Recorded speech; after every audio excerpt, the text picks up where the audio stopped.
Jean-Christophe, alors nouveauté cette année, c'est les balades en dameuse. Voilà, c'est une nouveauté. On propose désormais à la clientèle les balades en dameuse, c'est-à-dire d'explorer le domaine skiable. Et pour cela, on a un engin de damage avec une cabine à 20 places, vraiment chauffée, confortable, dans lequel on peut s'installer. Et on organise ça 1 à 2 fois par semaine. Donc il y a ce côté un petit peu exclusif.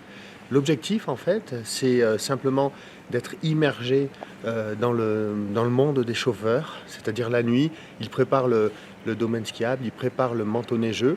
Donc il y a une ambiance particulière et c'est accompagné à la fois d'un pilote, d'un chauffeur bien évidemment, mais aussi d'un pisteur pour qu'il puisse fournir les explications, expliquer le plan de damage, comment ils opèrent, comment on entretient le domaine skiable, comment on livre le matin donc un produit parfaitement entretenu.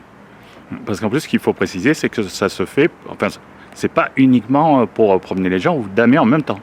Voilà, alors l'objectif pour avoir, on va dire, une posture éco-responsable, c'est aussi d'en profiter pour damer les pistes en même temps.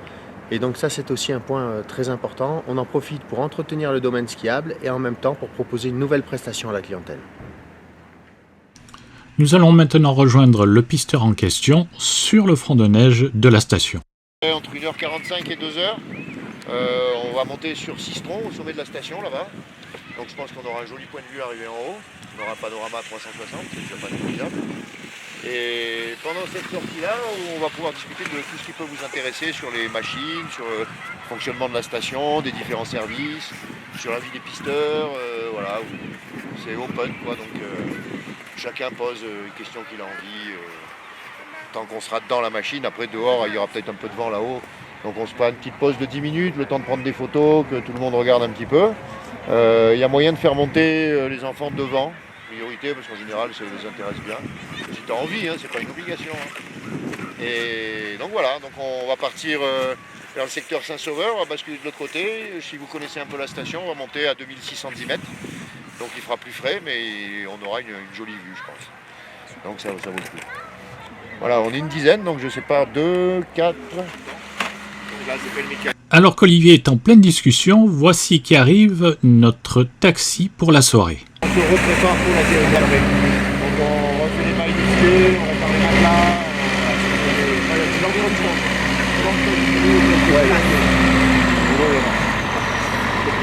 Voilà la bestiole. Alors on va pouvoir s'approcher.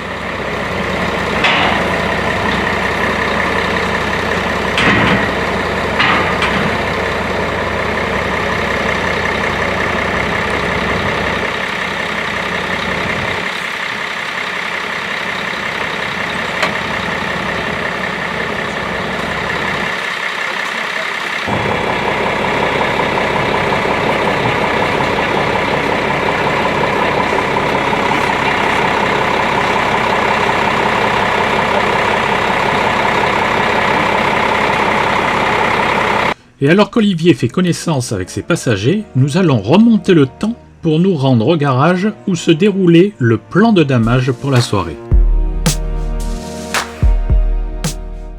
Alors, le plan de damage, c'est un résumé de la journée par rapport aux pistes et par rapport aux remontées mécaniques. Donc, tout est recueilli en fin de journée chez l'adjoint des pistes et l'adjoint des remontées mécaniques. Eux reçoivent les remarques du personnel concerné. Ils établissent sur une feuille, en fait, on a toutes les pistes répertoriées avec les remontées mécaniques.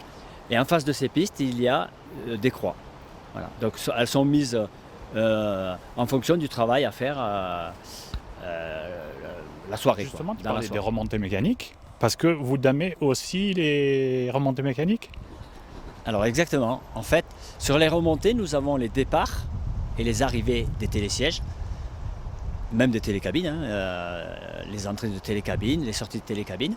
Donc là, on fait un lissage où on recharge, on ramène de la neige pour que les skieurs puissent arriver, les skis au pied, bien devant la remontée. Et également les téléskis. Les téléskis, par contre, on fait toute la ligne du téléski. Donc que ce soit fait en standard, une machine standard, ou en treuil, quand les pentes des téléskis sont trop raides. Les dameurs, voilà, on peut discuter de plein de choses. Je peux vous donner plein d'informations, donc n'hésitez pas à être curieux. pas assez, je serai suffisamment bavard pour remplir les blancs. Donc on est dans une machine qui est de marque Katzbauer. C'est une machine qui nous sert et à damer les pistes et à partir déclencher le matin. Quand on prend beaucoup de neige, on s'en sert pour aller dispatcher les équipes de déclenchement un petit peu à droite à gauche dans la station. Et donc c'est une machine qui fait à peu près entre 400 et 600 chevaux selon les modèles. Celle-ci c'est 450 chevaux. Donc on a une lame devant qui nous permet de buller la neige, d'aller chercher la neige où elle est pour aller la mettre où on a besoin de l'emmener. A priori on a tendance à remonter la neige dans la pente tout le temps puisque vous passez toute votre journée à la descente. Donc les dameurs qui attaquent maintenant, en fait ils attaquent vers 17h. Les premiers partent à 16h30 sur les secteurs qui sont fermés en premier, de l'autre côté sur Saint-Sauveur, Méné et Merrier pour ceux qui connaissent un petit peu la station. Donc là le dernier secteur qui va être damé c'est celui du front de neige et le sud. Par rapport à la qualité de neige qu'on a en ce moment, on préfère damer le soir avant que la neige resserre, ressaisisse et redevienne un petit peu glacée, on va dire, entre guillemets. Si on damait le matin avec cette qualité de neige humide, on aurait pas mal de boulettes sur les pistes. Donc c'est pour ça qu'on dame le soir avant qu'elle se ressaisisse. Mais là, il y a plusieurs machines qui font toute la station, on est d'accord? Oui, alors on a un parc de 8 machines en tout. Ah oui. On a, dans les 8 machines, il y a 2 machines avec treuil, c'est-à-dire qu'à la place de la cabine dans laquelle on se retrouve là, on a un gros enrouleur de câbles avec un bras directionnel à 360 qui leur permet de s'accrocher en haut des pistes, en haut de certains murs des pistes bleues, en haut des pistes rouges et en haut des pistes noires, pour pouvoir avoir plus de puissance de traction et pouvoir remonter de la neige dans la pente, dans les pentes vraiment raides. Donc on a des ancrages qui sont sous la forme de structures métalliques qu'on enterre l'été dans le sol et il sort qu'un IPN, un bras en métal auquel ils viennent accrocher le crochet du treuil en question et ça leur permet de se retenir en descendant et de pouvoir remonter de la neige en quantité avec une répartition de la traction qui s'effectue à peu près à 50% sur le câble du treuil et 50% sur les chenilles. Pour information et en complément de ce que disait Olivier, la longueur du câble du treuil fait un peu plus de 1 km.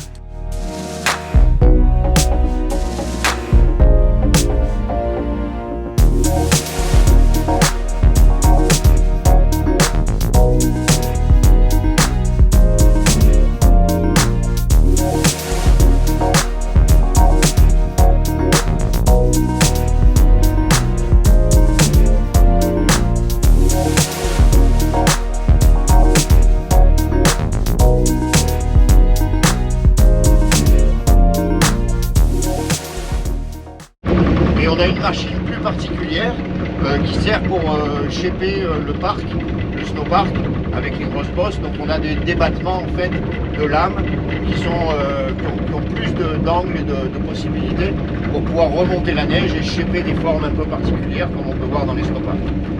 Donc voilà en gros les 4 catégories de machines qu'il y a. Donc celle-ci pour le transport du personnel on va dire.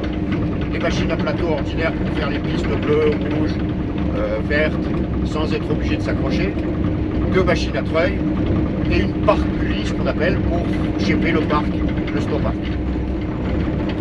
Donc les dameurs, ils travaillent un petit peu à contre-temps de nous. Nous, on arrive le matin et quand eux rentrent, quand ils dament le matin très tôt, donc ils sont susceptibles de partir à 4h30, 5h. Ils font une pause vers 9h en fait, pour manger, et après ils repartent jusqu'à éventuellement 1h ou 2h du matin. Et une autre équipe est susceptible d'attaquer elle à 4h, 4h30 jusqu'à 9h l'ouverture des pistes. Donc ça fait une plage d'utilisation qui est quand même assez grande. Donc c'est des machines qui sont mises à contribution et qui travaillent souvent dans des conditions difficiles. Donc c'est des machines qui s'usent rapidement. Donc c'est pour ça que tous les ans il y en a une qui sort, c'est une sorte un peu de système de leasing. Il y en a une qui sort qui est reconditionnée éventuellement pour des restaurateurs qui ont des machines avec des cabines comme celle-ci.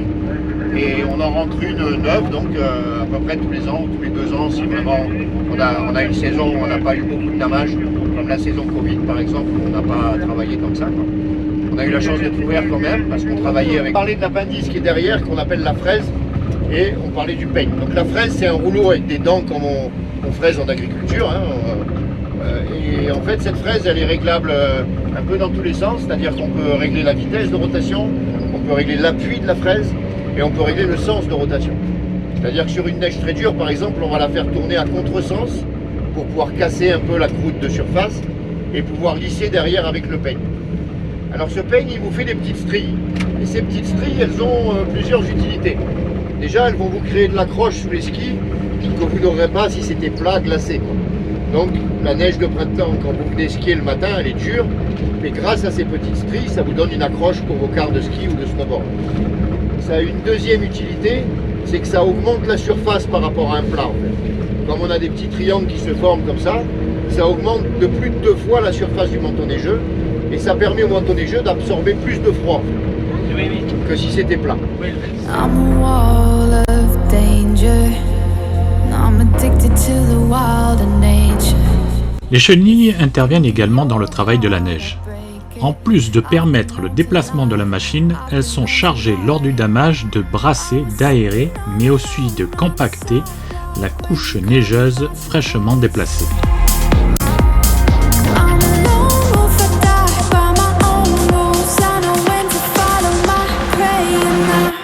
It's right in front of me.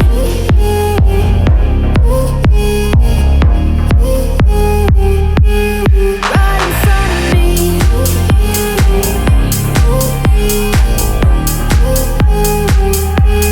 Right in front of me.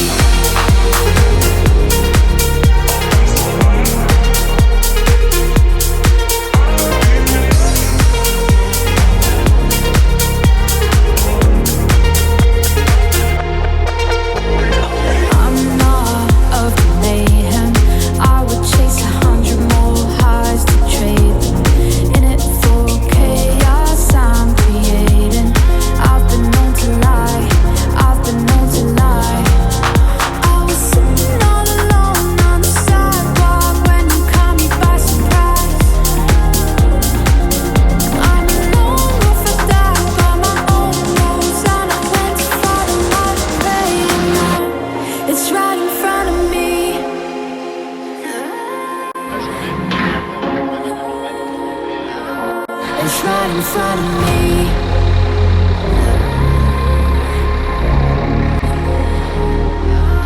It's right in front of me.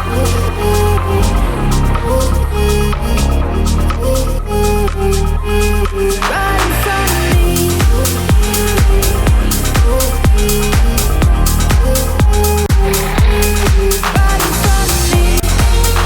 Valberg au loin, avec les lumières des dameuses en pleine préparation des pistes pour le longboard.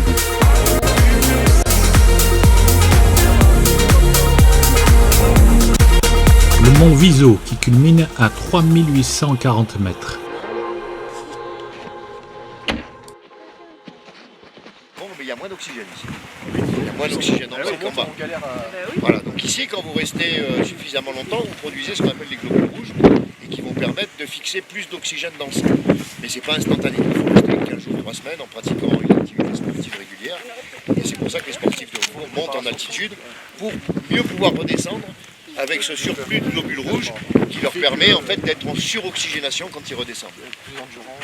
Plus endurant et de fixer plus d'oxygène en descendant en altitude.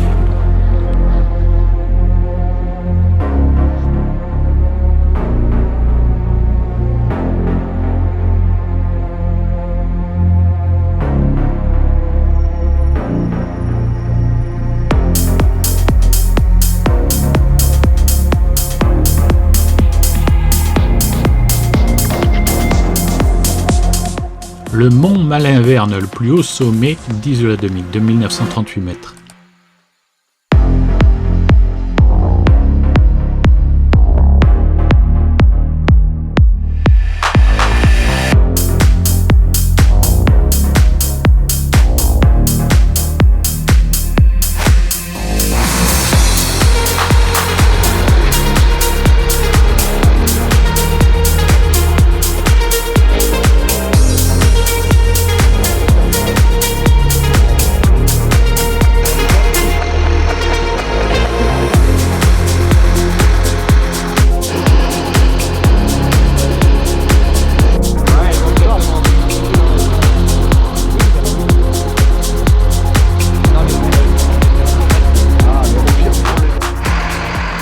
Vous allez avoir la chance De monter devant, ouais. Voilà.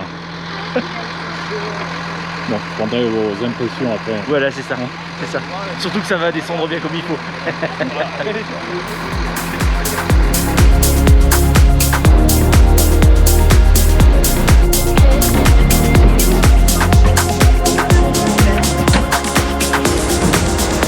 Je vais les mettre derrière un peu.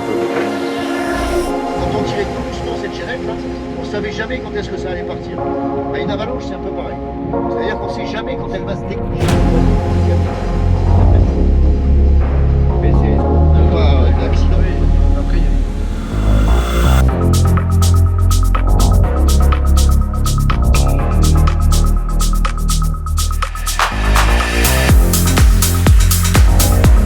Et quelquefois sur les pistes, on est amené à faire de bien jolies rencontres.